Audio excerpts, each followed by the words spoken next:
Good evening, and welcome to Creative Broadcasting, the station of unlimited possibilities, presents Creating Your Seat at the Table with your host, Ashley Little, as she welcomes her guest to the table.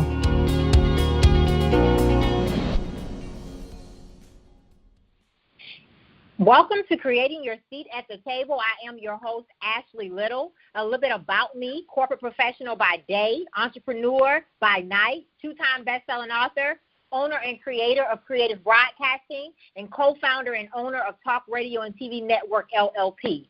Tonight, I have a special VIP guest by the name of Christy Rutherford. A little bit about her.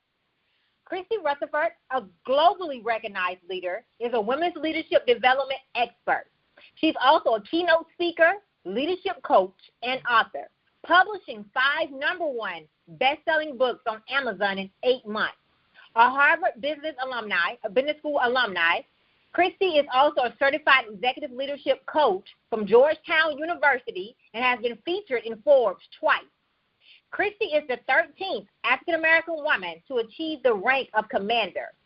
In the U.S. Coast Guard, 225-plus year history where her demographic was 1%.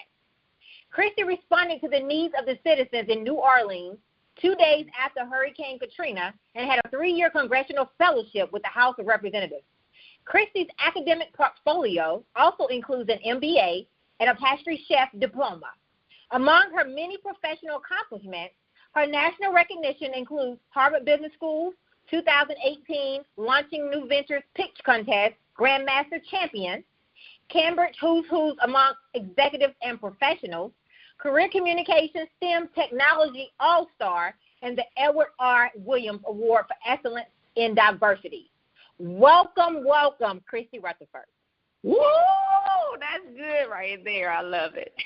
Thanks for having me, Ashley. Yes, it's an honor. I'm honored and I'm humbled to be able to interview you once again. You are pretty amazing. You have an amazing bio, and you're not just an amazing bio, but you're an amazing person. So could you please tell the listening audience a little bit more about you?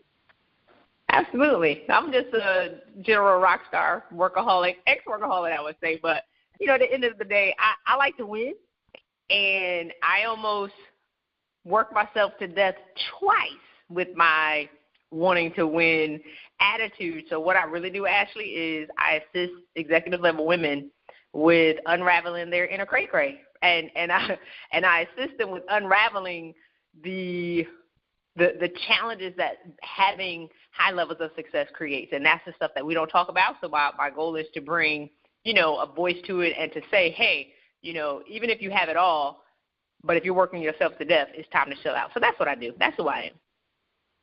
That's pretty amazing. I'm an executive myself, so you're right. Some crazy there. We all have a little bit of it. Could you talk a little bit more about that, some things that you've seen in your clients? And I know you came from corporate America. You was definitely an executive, and you're a full-time entrepreneur. So can you talk more about that? Yeah. One of the things, I left my career with 3.5 years left to retire with a full pension. A full pension. I would have retired in 2016. Wow. And if I didn't leave, I was going to die. I knew it. And so many times we work to achieve success, but we never redefine what success means to us. And so almost working myself to death, leaving my career. I ran from my career, Ashley, like Tina Turner ran from Ike in that white suit. And what's love got to do with it? Remember that? Right. I ran for my life. And when I got to a safe place, at the end of the day, I burned out. So once I was able to stop, I exploded into 1,000 pieces. And so that meltdown had been coming for years. But I was too busy winning. I was too busy getting these awards. I was too busy working for the next promotion. I was too busy mentoring 90 freaking people. I was too busy taking care of the 165 people that work for me. I was too busy giving everything. I was too busy being that person for my family. I was too busy being that person in the community. I was too busy. Until when I collapsed, and nobody knew, because nobody checks on their heroes. Nobody's going to ask the great Christy Rutherford or the great Ashley Little, are you okay? Nobody cares. And I burned out. And when I saw how it took 3.5 years to get it back together, and the burnout was catastrophic. It was awful, but it was preventable, and I did it. So once I saw some of the common things that I did, and then I started, because I thought I was by myself, but when I started to talk to other women, we all have the same, there's a method to what we do and how we create our own self-destruction. So my goal is to assist women before they self-destruct, because I know what it looks like, Ashley. I did it. I know what it sounds like. I did it. I know what the warning signs are. I did it. So even though some women say they want to be promoted, but you're about to lose your husband, or you'll say, well, when I get promoted, then I'll take care of my mental health. But if you die first, I mean, you know what I'm saying? So we have our priorities twisted, and I think that we spend so much time solving the wrong problem. I like to go straight for the root, and that's the woman being able to take care of herself. So that's what I do.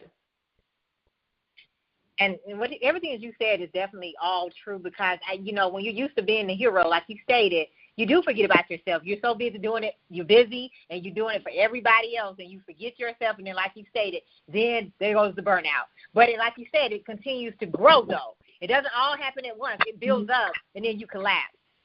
So what can you say to a woman that's listening right now, who's in that right now, and she doesn't know how to get that balance, but she's so focused on winning, but she can't, right now, the other parts of her life, her personal life is dying right now. What can you say to that woman?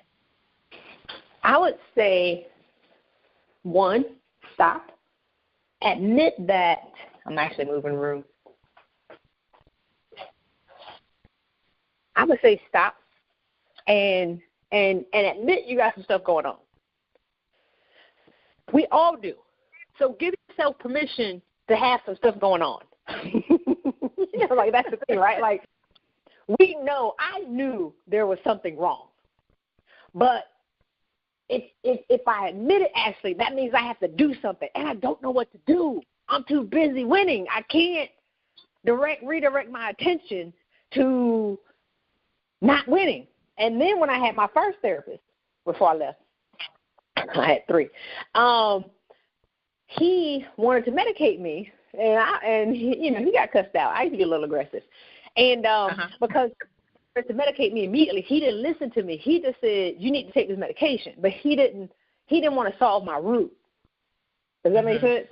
And so then I was like, "But you're not helping me solve my problem. You're just trying to put me on medication." So he got cussed out, and I left. And then I had another therapist who just wanted to sit there and listen to me talk. And I'm like this. So at the end of my hour, what have I done besides talk to you?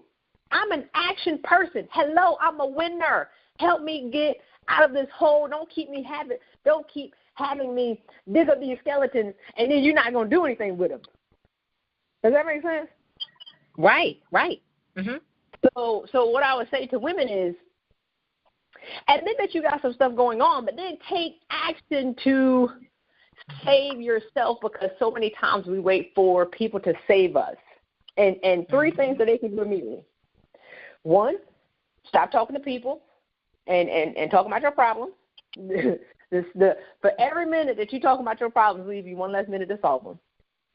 Right. 2, invest in personal growth and development. Is not professional stuff that you need. And we'll talk about my clients and them get promoted later, but it's turn your commute. Stop listening to talk radio and turn your commute into a personal development library, and listen to an audio book that addresses the problem that you need. How to influence and influence people. Listen to, some, women are from Mars, men are from Mars, women are from Venus. Listen to Susie Orman talk about money. So whatever problem you have, listen to something that's going to solve that problem. And 3, become aware of who you have in your circle and who is sucking the life out of you, who is sucking the oxygen out of you. Snatch your mask out of their hand and run. I love that. 3 takeaways. Stop talking to people about your problems. Invest in your professional growth. And most of all, become aware of who is in your circle. That circle is so important. Can you elaborate a little bit more on that, Christy? Because your circle can make or break you in order to get to that next level. Oh, yeah. They say that we're the average of our 6 closest friends, or our 5 closest friends. So if your friends are losers, you a loser. Right. Right. If your friends' life sucks, your life sucks. If your friends are overweight, it's most likely that you're overweight. I mean, if your friends typically make $100,000, you make $100,000. It's just how it rolls. So it doesn't matter what the thing is. It's just you're the average of your 5 closest friends. And so whenever I started to burn out and I left my career, they talked about me like a dog. My quote-unquote friends, who I thought I had 100, by the way, they talked about me. She's stupid. She's going to fail. She'll be back. Because actually, I left 6 figures. I left a great career. I didn't leave a life that sucked. You know what I'm saying? Like, I didn't leave a job that sucked. I left a good life. But I knew I was going to die because the good life was choking me out. And so my quote-unquote friends talked about me.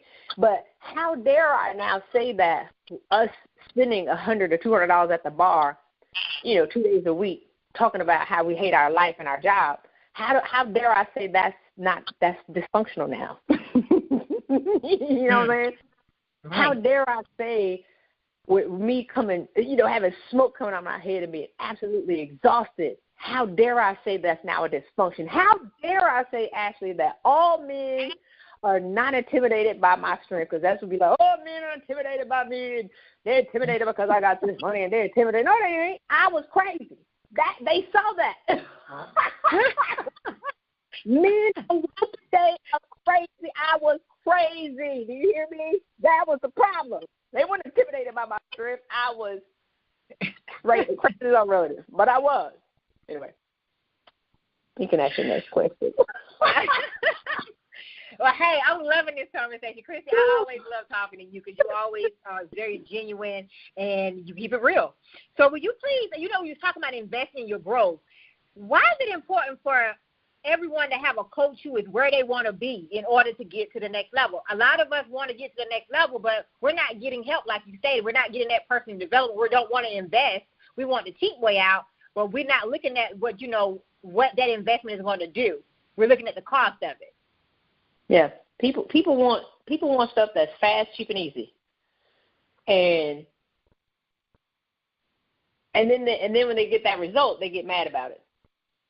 So when I think about coaches, and I have friends who are coaches, I put some posts up, or some of my classmates, they be getting mad because my view of coaching has changed. Right, I got my coaching certification in 2008, really just to label what I do anyway. So I remember going to this conference, and I just want to digress for 30 seconds. And this lady was talking about coaching. I said, that's what I do. They got a name for it. That's what they call it. That's why I went to Georgetown. I heard this lady talk about this coaching thing. I said, that's what I do. So I got a piece of paper to label who I am. I'm the person who reads self-help magazines since I was 12. I'm that friend, right? So now in 2018, 2019, coaching has become all the rave, in the past probably 5 years. Now, everybody coach. They certify master coaches at churches. Really? People, I can create a coaching program and then get some women to pay me $2,000 and say they certified. I'm not doing it. So all these people now want to be coaches, and they're getting their certifications out of these Cracker Jack boxes. And people are successful, and they want to win, and they're putting their trust in these people who are crazy, or the people are doing it for the money. I talked to this guy one time. One of my friends we saw at the happy hour. My friend was like, "Hey, Christy, my friend wants to be a coach," and I said, "Okay, well, what do you want to coach about?" And he said, "Whoever pays me." I said, "Okay." Well, what are you going to specialize in? He said, "Whatever pays me." And I said, "Okay, well, who are your clients?" He said, "Whoever pays me." People like that piss me off, because when somebody trusts you with their money and their dreams and their soul and their problems, how dare you not take that seriously and care for it? So I always tell people, find a coach who has the results that you want. If you divorce 2-3 times, you can't be a coach on marriage. All you know how to do is make one fail. I don't want to. Right. Hey, Ashley, I don't know what not to do. Tell me what to do to make this thing successful, because obviously it ain't working for you. If you got a job and you're building a business, you can tell women how to build their 9-to-5, but you can't tell nobody how to create Apple. Does that make sense? Right. People how to make $1 million. I haven't done it yet. Now I got a coach who is worth, X number of dollars, but he doesn't have a high school diploma, but he went to the school of hard knocks. So I would prefer a person any day that has the experience than I would certification. And I'm checking that paper. Where you got that certification from? Your church. And I'm not knocking church certifications. I am knocking them. I'm not knocking them. I am. We're going to let it go. Let's move on. Yes, find a coach who has the results you want and experience over certifications. I love that, Christy. Yep. So, Christy, let's just talk about women in the workplace. What are some common obstacles that women of color face in the workplace? Oh, Lord. We face a lot of African American women we're the largest growing, and have been for the past 20 years, largest growing segment of entrepreneurs. And it's not because we want to be entrepreneurs. It's because we're getting tired of putting up with BS. And then 2, we're getting pushed out at the top. And so sisters have to create their businesses because they're fed up. So some of the challenges that women have, the major challenge is we don't have anything in common with white men. Black men have the commonality of being a man with a white man. White women have the commonality of being white. We have nothing. So we have to work to build that gap. And typically what we do actually is we assimilate. That means that we surrender our preferences and who we are to fit into a group so we can be graded in our performance evaluations properly so we can continue to be promoted. And that's Oh, go ahead. Go ahead, Christy. Go ahead. Well, that creates so many problems in how we see ourselves. And one day I'm going to do a book, and I'm going to have my face with half of a white face with a blonde hair and my other face. Sold out, baby. I was a white man. That's, and I'm trying to date people. People were dating a white man. I energetically transformed into a white man so they would accept me over time. And wonder why my family didn't like me. Because I'm going home trying to feed them some hummus. I'm from South Carolina. They are not eating hummus and cream cheese pinwheels. Do you hear me? Ashley, I'm taking hummus and cream cheese pinwheels to my family functions, and they are like, we not eating this. That's an example. But we work so hard to be accepted, and we dance to the beat of everybody else's drum. We lose the ability to hear our own music, and that's what creates our fast demise, even when we have everything that they told us that we couldn't have. And I definitely agree, because I went through a couple of different seasons myself, and that's really what pushed me out into entrepreneurship, wanting to retire myself and go into full-time, because they do push you out at the top, So we do have a lot of challenges that we face, and, hey, you have to, like you stated, sometimes you have to do what you got to do to fit in, but it doesn't feel good at all. So I agree with you on everything that you're saying. Everything that you're saying is correct. So why do you think women play small instead of playing big? Why do you think we're afraid to play? Why do you think that some women are playing small when they should be playing big? Well, one, are you a full-time entrepreneur or no? I thought you said you working 9 to 5. I do, 9 to 5 and entrepreneur. Okay, you got your hustle on the side. Okay, great. I love it. That's if I could do it all over again, that's what I would have done. People either change to inspiration or desperation. I was desperate, so I created my business out of desperation. We can get back on that. You ask me that later, but your question about women playing small, there is I think it's a Bain or a McKinsey study that says that when we first enter the workforce, 65% of women aspire to the executive level, only 35% of men. after 2 years, Ashley, we go from 65% to 16%, and our confidence drops about 50%. Men stay the same. So they beat it out of us when we get there. You too strong. You too aggressive.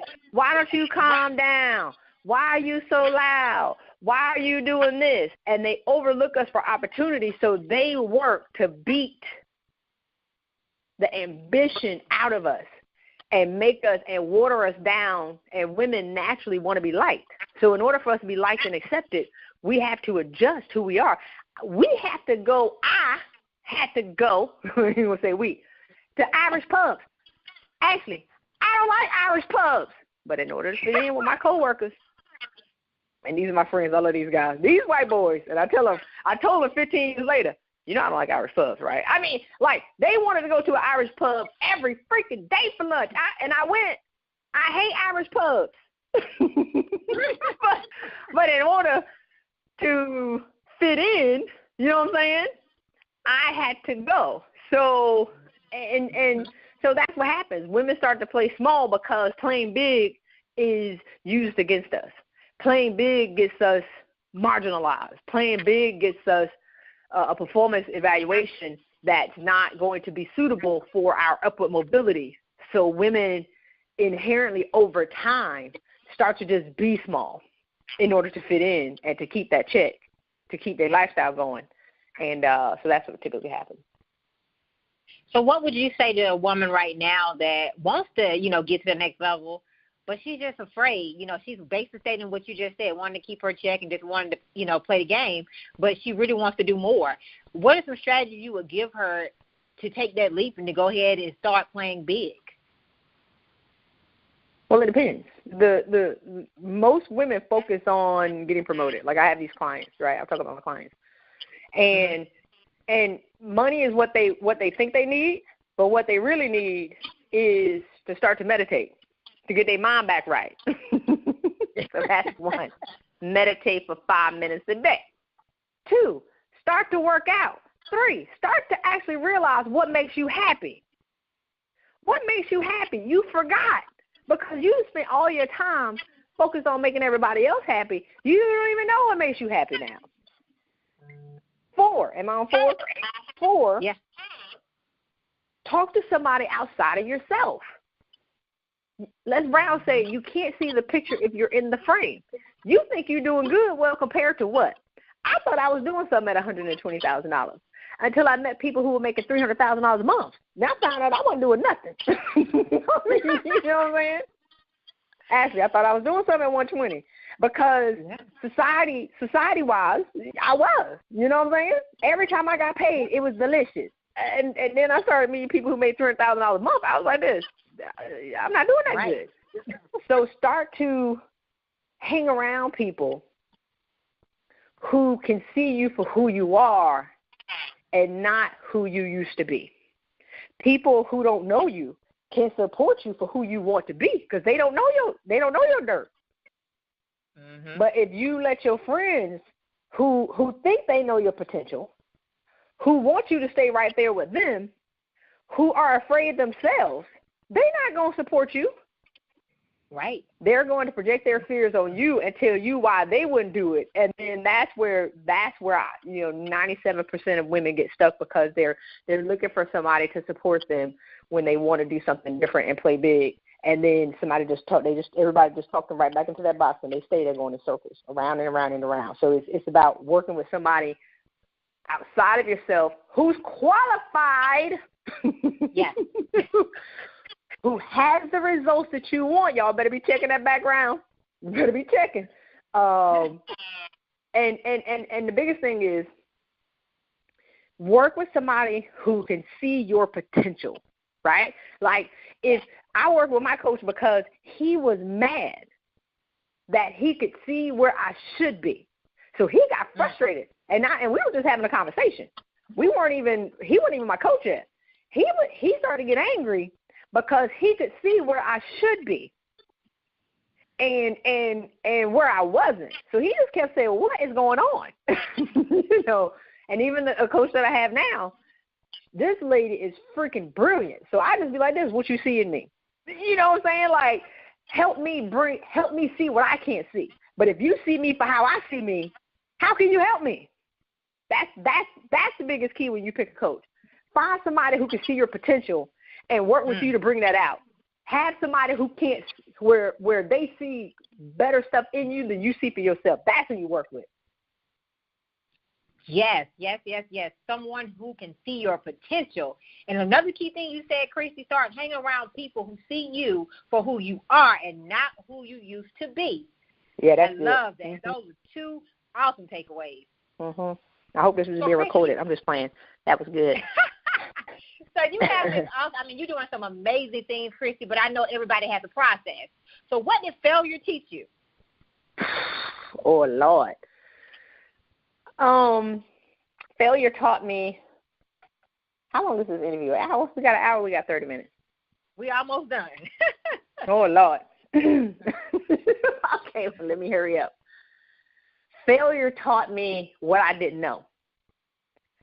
Mm-hmm. Failure taught me that when I was building my business, I had holes in my foundation like Swiss cheese. And only through failure, only by doing it, could I then know what I didn't know. But if I never did it, then I couldn't figure out what I didn't know. And the first conference I tried to have when I first left the military, I had this conference, and this is when I had money. It ain't good for entrepreneurs to have money because you blow it. You don't know what you're doing. And because I'm rockstar Christy Rutherford, and I'm gonna get out here and I'm gonna be rich in 2 months, and it's gonna be easy for me. And so I think I put like $10,000 into this conference, and I'm gonna have it. And when it failed, but what happened was I wanted to do it, but I couldn't figure out what I didn't know. So then 3 months later, I still wanted to do it, but I still didn't know anything. So I jumped in, blew $10,000. Then I figured out everything I didn't know. I mean, you know what I'm saying? So failure will teach you what you don't know if you choose not to give up and quit. So the greatest lessons, failures are just stepping stones that if you go back and you clean that up, what do I need to do next? So one, I have no concept of failure. I failed so many times. What does that mean to me? Like, failure means nothing to me. Mm-hmm. I have no concept of failure. It was a lesson. Be like this, okay, so I know. Now I know. That's a failure. Right. I love that. Stepping stones to clean up, and it's a lesson. Yes, it is. So it led you to success, right? Because that's the process. So what does success mean to you? Now that you've cleaned it up and you learned the lesson, now your success is showing.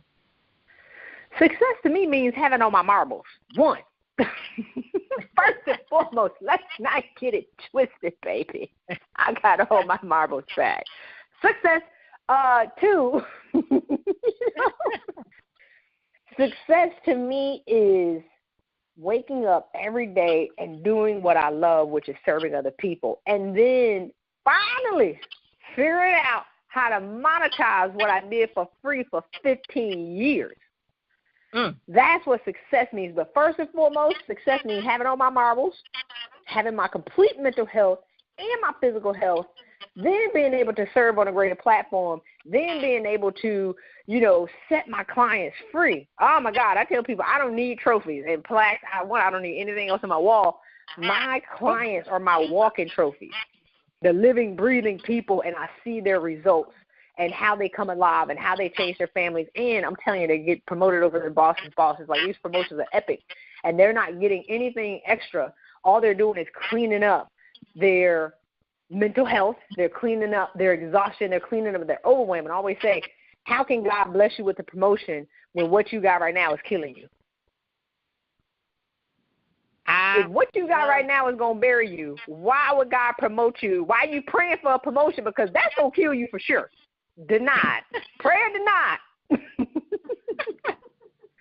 But when you clean it up, that's typically what I do. All I do is the internal stuff. The promotions, bonuses, raises, stock options, all my clients have been promoted. All of them. And got raises and bonuses. All of them. And all we did was clean up the freaking mess and got them reconnected with their families. And a key thing you said, you cleaned up the internal stuff. Everything starts from internal first. Everything. Yeah. That's what success means. It used to mean money. It used to mean awards. It used to mean, don't nobody know what them awards are. It used to mean, certain level, certain titles. Don't nobody know these titles mean. You can be the number one, blah, blah, blah for your organization, but only the people in your organization understand that. Your organization is 0.003% of the world. Nobody cares. Who are you without that title? Who are you without your money? Who are you without your Gucci belt? Who are you without your Maserati? Who are you without your car? Because you can be I would prefer somebody who's amazing in a Honda, a 1995 Honda, than somebody who's nasty in a freaking Porsche. Anyway. And one last thing that you said that stood out, you teaching people how to monetize what you did for free for 15 years. Mm-hmm. Amazing. Yeah. I mean, that's your purpose. Your purpose is what you do and you love and you give away for free. So people think I just started coaching because they just saw me. I've been doing this for 15 years. I mean, don't get me started about the people that I mentored in the military and how they are freaking rock stars. So teaching people how to win is not new for me. This is what I do. Nobody who knew me from my past is shocked at what I'm doing right now. I'm doing the exact same thing. I'm just now doing it on a global scale. So whenever you're able to monetize your passion and get paid where you can maintain your lifestyle, oh, Lord, and I had to spend a gazillion dollars to learn how to do that from my coaches. That's success to me, but getting the people the results is what means more to me than the money. So I say I don't do what I do for the money. Now I'm going to take your money. All right? Because I have to demand my value. But but I do this because I love it. I don't do it for the money, but that's what I had to learn. That's what entrepreneurs have to learn. We do what we love so much, we discount it. I'm not doing that no more. Or you give it away. I'm not doing that no more. You got to pay me for access to my time, which is now the most important thing to me. And I'm going to get you the results that you want. I'm going to get you free. I'm going to help you restore your health. I'm going to help you get promoted. I'm going to help you restore the relationship with your family. But you have to give over what is important to you, which is your money, to what's important to me is my time. We're going to trade that. Thank you. I love it. I love it. You have been amazing, Christy. One last takeaway for all the listeners. You have to pay for access. Again, you have to pay for access. Christy, it has been amazing to interview you tonight. I would like to thank you for taking time out of your busy schedule to come on the show to give us all of this wisdom and knowledge you have shared with us tonight. Thank you so much. Thank you. Well, let me give away my free ebook right quick. How to Get Unstuck and Make 2019 Your Year of Breakthrough. You can go to my website, ChristyRutherford.com, and click on free report, or you can text Christy, Christy, to 66866. Again, Christy to 66866, and you get my free ebook.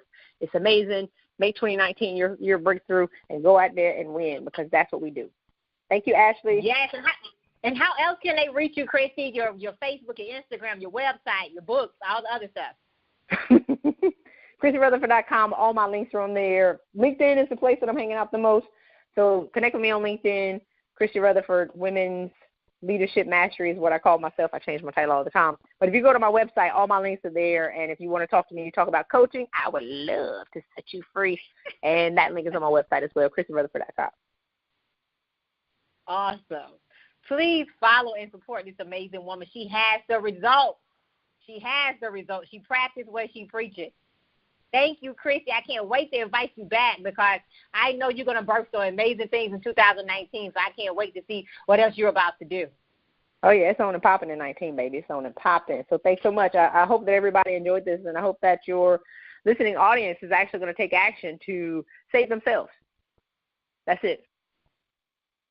Yes, this is the year of saving ourselves and executing. Yeah, all day. Appreciate ya. Thank you so much, Christy. Thank you. So I would like to give a special thanks. I would like to give a special thanks to my mentors, Tammy Collins Marquis and John Schamberger. Also, I would like to give a special thanks to Dr. Larry White Sr. and author Kimberly McLemore. You all may follow me on Facebook at Ashley Little and on Instagram at _Ashley A. Little. Thank you.